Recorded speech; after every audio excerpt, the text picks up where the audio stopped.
Selamat datang di channel Detektif Sanji, tempat berkumpulnya para pecinta One Piece yang haus akan teori, fakta tersembunyi, dan pembahasan mendalam seputar dunia ciptaan Eiichiro Oda.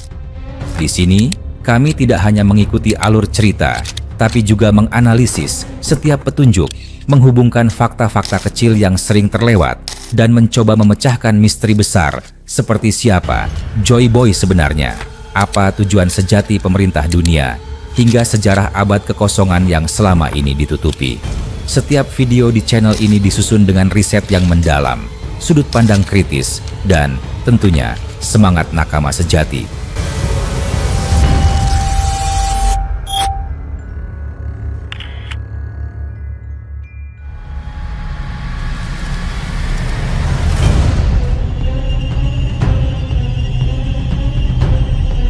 Di lautan Grand Line yang liar dan penuh teka-teki, tak terhitung pertempuran dahsyat telah terjadi. Namun di antara semuanya, ada satu momen yang tetap menjadi misteri besar hingga hari ini. Sebuah adegan singkat, namun memicu ribuan spekulasi. Peristiwa itu terjadi di Marineford, medan perang terbesar dalam sejarah dunia One Piece, saat seluruh kekuatan dunia berbenturan dalam perang yang mengubah era. Di tengah gemuruh pertempuran, cahaya itu melaju. Kizaru, sang admiral, pemilik kekuatan Pika-Pika no Mi, bergerak dengan kecepatan yang tak tertandingi, siap menuntaskan misinya, membasmi generasi bajak laut baru, dan menghapus ancaman terhadap pemerintah dunia. Tapi, kemudian, segalanya terhenti. Dari balik bayangan tiang kapal, muncul sosok misterius, Ben Beckman, tangan kanan Shanks, wakil kapten kru bajak laut Akagami.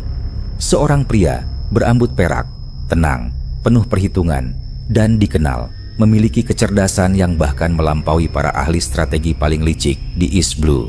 Dengan satu gerakan sederhana, mengangkat senjata ke arah kepala Kizaru, ia menghentikan langkah sang admiral. Bahkan, cahaya pun harus berhenti saat berhadapan dengannya. Tindakan itu tampak sederhana, tapi apa yang membuatnya begitu penting? Mengapa seorang admiral kelas atas yang sebelumnya menghadapi Marco, Rayleigh, bahkan Whitebeard bisa menghentikan langkah hanya karena diancam oleh sebuah senapan? Apakah ada sesuatu yang lebih dalam dari sekadar intimidasi? Apakah Ben Beckman menyimpan kekuatan tersembunyi yang bahkan melebihi apa yang ditampilkan oleh Shanks sendiri? Teori pertama yang muncul berkaitan dengan kemampuan haki. Ben Beckman dikenal sebagai pengguna haki kelas tinggi. Namun, bukan tidak mungkin bahwa ia telah mencapai level penguasaan haki yang sangat langka dan hampir mitologis. Haki, pengamatan pada level tinggi, seperti Katakuri atau bahkan lebih jauh, seperti Shanks, yang konon mampu melihat masa depan dengan akurasi mengerikan. Kemampuan semacam ini, bila dimiliki oleh Beckman, akan memungkinkannya membaca setiap gerakan lawan sebelum dilakukan. Bahkan, cahaya milik Kizaru sekalipun tak akan bisa menyentuhnya jika semua serangan telah terbaca sebelumnya. Namun, bukan itu saja. Senjatanya sederhana, seperti senapan biasa. Tapi apa yang membuatnya begitu menakutkan? Ada kemungkinan besar bahwa peluru yang dimuat dalam senapan tersebut bukan peluru biasa, melainkan peluru yang dilapisi haki tingkat tinggi, atau bahkan berbahan dasar kairoseki, batu laut legendaris yang mampu menetralkan kekuatan buah iblis. Jika benar demikian, maka senjata itu bukan hanya simbol ancaman, tetapi benar-benar mampu membunuh pengguna buah iblis sekelas Kizaru dalam satu tembakan presisi. Tentu akan muncul pertanyaan, mengapa Kizaru, sosok yang terkenal apatis, tenang, dan sarkastik, bahkan saat menghadapi musuh kelas berat seperti Rayleigh dan Whitebeard, menunjukkan reaksi semacam itu kepada Beckman? Ada kemungkinan lain yang lebih gelap, hubungan masa lalu. Spekulasi beredar bahwa Ben Beckman dan Borsalino, nama asli Kizaru, mungkin pernah memiliki koneksi masa lalu. Mungkin dulunya mereka berada dalam satu institusi pelatihan militer. Mungkin pernah saling bertarung. Mungkin Beckman pernah mengalahkan Kizaru sebelum sang admiral memakan buah Pika-Pika no Mi. Atau lebih gila lagi, mungkin mereka berdua pernah berada di sisi yang sama sebelum takdir memisahkan jalan hidup mereka. Satu memilih laut bebas, satunya tunduk pada keadilan pemerintah dunia. Tapi, jika hanya intimidasi dari masa lalu yang menjadi alasan, kenapa Kizaru tetap mencoba menyerang Luffy sesaat setelah Beckman menghentikannya? Apakah itu berarti Kizaru sebenarnya tidak benar-benar takut, melainkan hanya menilai situasi dan memilih momen terbaik untuk menyerang? Jika itu benar, maka tindakan Beckman lebih merupakan peringatan taktis dibanding ancaman nyata. Namun perlu dicatat, bahkan seorang admiral akan berpikir 2 kali sebelum meremehkan peringatan dari wakil kapten seorang Yonko, apalagi yang sekarismatik dan sekuat Shanks. Beckman dikenal sebagai pria dengan IQ tertinggi di East Blue, melampaui bahkan Kuro, sang ahli strategi manipulatif. Ketika kru rambut merah tiba di Marineford untuk menghentikan perang, Beckman secara diam-diam menaiki tiang kapal, duduk di sana, dan membidik Kizaru dari atas, tanpa diketahui oleh pengguna haki observasi sekelas Kizaru sekalipun, sampai ia benar-benar muncul dan mengumumkan kehadirannya. Itu bukan hanya soal kekuatan, itu adalah demonstrasi keunggulan taktis, kemampuan menyusup, dan dominasi psikologis yang sempurna. Namun, apakah kekuatan Beckman benar-benar bisa menandingi, bahkan melampaui admiral seperti Kizaru? Data canon tidak pernah menjawab secara eksplisit. Namun, melalui film One Piece Red, sekilas tampak bagaimana kru Shanks benar-benar seimbang dalam kekuatan.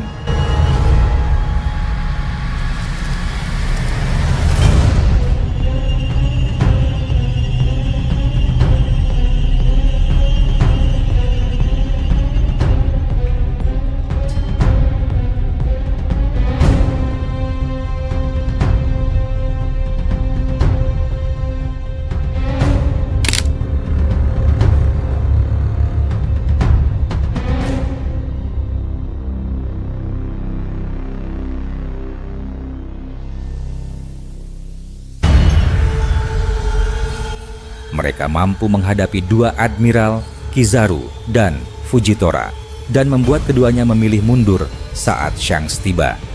Itu bukan sesuatu yang bisa dianggap enteng. Dalam dunia di mana buah iblis adalah simbol dominasi kekuatan, kru rambut merah terkenal tidak memiliki satupun pengguna buah iblis yang dikonfirmasi. Semua kekuatan mereka datang dari fisik, pengalaman, haki, dan strategi. Sebuah bukti bahwa kemampuan mereka jauh melampaui batas normal manusia biasa. Tapi, mungkin inilah kunci dari misteri itu. Ketakutan Kizaru bukan berasal dari Beckman sebagai individu semata, tapi dari apa yang ia representasikan, sebuah kekuatan yang tak dapat diprediksi, tersembunyi di balik senyuman Shanks, dan hanya muncul saat dunia berada di ambang kehancuran. Beckman tidak perlu mengayunkan senjata atau menunjukkan jurus megah. Satu gerakan cukup untuk menyampaikan pesan. Berani bergerak dan nyawa melayang. Dan Kizaru yang terkenal cepat dan tak pernah ragu, hanya berdiri diam. Masih banyak spekulasi yang belum terjawab. Misalnya, apakah Ben Beckman juga memiliki kemampuan fisik setara Shanks? Beberapa data menunjukkan bahwa dalam hal kekuatan mentah dan teknik bertarung, Beckman berada tepat di bawah Shanks. Jika Shanks memiliki haki penakluk yang mampu membuat admiral sekalipun berkeringat dingin, maka Beckman mungkin memiliki kombinasi haki pengamatan dan persenjataan yang mendekati sempurna, kombinasi yang sangat langka dan mematikan. Di sisi lain, Kizaru sendiri bukanlah admiral yang mudah ditaklukkan. Ia telah menunjukkan kekuatannya melawan berbagai tokoh besar dan nyaris tidak pernah terlihat benar-benar kewalahan. Namun, saat berhadapan dengan Beckman, sikapnya berubah drastis. Ini membuka kemungkinan bahwa Beckman menyimpan senjata rahasia yang belum pernah terlihat di sepanjang cerita, atau bahwa pemerintah dunia sendiri menyimpan informasi tertentu tentang Beckman yang belum diketahui publik. Spekulasi lain menyebutkan bahwa kekuatan Beckman sebenarnya bukan berasal dari senjata atau haki, melainkan dari sesuatu yang lebih esoterik, seperti teknologi kuno, senjata peninggalan kerajaan kuno, atau bahkan koneksi dengan salah satu poneglyph. Jika benar, maka Beckman tidak hanya merupakan ancaman fisik, tetapi juga menjadi kunci terhadap rahasia dunia. Hal ini bisa menjelaskan mengapa pemerintah dunia melalui Admiral Kizaru sangat berhati-hati saat berinteraksi dengannya. Dan jangan lupakan satu hal penting, bajak laut Akagami adalah satu-satunya kelompok Yonkou yang paling seimbang dan bersatu. Mereka tidak memiliki kelemahan yang terlihat jelas, tidak seperti kru Big Mom yang penuh intrik internal, atau kru Kaido yang terlalu brutal dan terpecah. Kekuatan mereka bukan hanya berasal dari kekuatan individu, tetapi dari kesetiaan mutlak dan kohesi tim yang tak tergoyahkan. Dalam hal ini, Beckman adalah simbol persatuan itu. Ia adalah dinding pertahanan terakhir sebelum Shanks sendiri turun tangan. Apakah Ben Beckman benar-benar lebih cepat dari cahaya? Mungkinkah ia memiliki teknik rahasia yang belum diperlihatkan, yang bahkan bisa mengungguli kemampuan teleportasi dan kecepatan absolut milik Kizaru? Sampai hari ini, jawabannya masih menjadi misteri. Tapi, satu hal jelas, Ben Beckman bukan sekadar karakter pendukung. Ia adalah ancaman nyata, bayangan yang mengintai, bahkan para admiral. Jika suatu hari pertarungan antara Beckman dan Kizaru benar-benar terjadi secara penuh, maka itu akan menjadi salah satu duel paling epik dalam sejarah One Piece.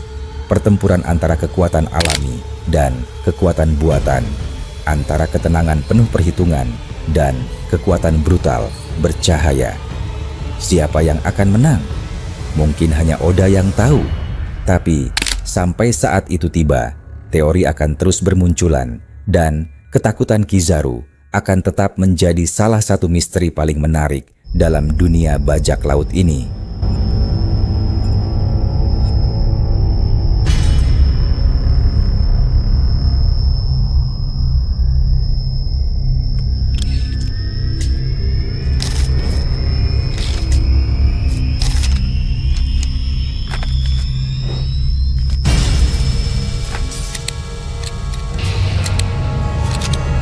Terima kasih sudah menyaksikan video ini sampai selesai. Kalau kalian menikmati konten ini, jangan lupa klik tombol like, tinggalkan komentar di bawah, karena semua teori dari kalian juga sangat berarti dan bisa jadi bahan diskusi di video berikutnya. Dan tentu saja, klik subscribe serta aktifkan lonceng notifikasi supaya kalian tidak ketinggalan update terbaru dari kami. Sampai jumpa di video selanjutnya.